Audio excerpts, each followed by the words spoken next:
Kosmetoloqlar məni döyəcək, ancaq mən deyəcəm.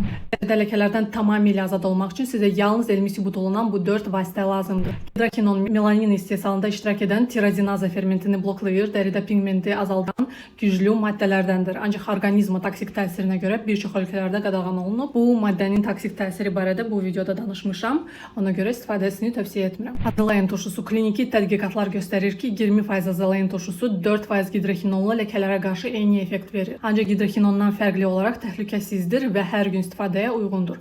Həm də sızanalara qarşı da effektivdir. Tranexam turşusu 2-5%lı melanin istehsalını işə salan iltihabı bloklayır. Analizlər göstərib ki, tranexam turşusu istifadə edənlərdə ləkələrin rəngi görünən dərəcədə açılıb. Üstünlükləri dərini az qıcıqlandırır, hormonal ləkələməyə də kömək edir. Retinol və onun törəmələri dərini yeniləyərək pigmentdən azad edir. Azalayan və tranexam turşusu ilə istifadəsində effektlərini gücləndirir. Glikol turşusu eyni təsir göstərir, pigmenti bloklamır, ancaq dərini yeniləyərək ondan azad edir. Niacinamid, arbutin, vitamin C də ləkələrə qarşı effektivdir, ancaq daha yumşaq təsir göstərir, biraz daha zəifdir. Videoda istifadə etdiyim bütün vasitələrin linkini Instagram səhifəmin storiesində həmişəki kimi paylaşacağam.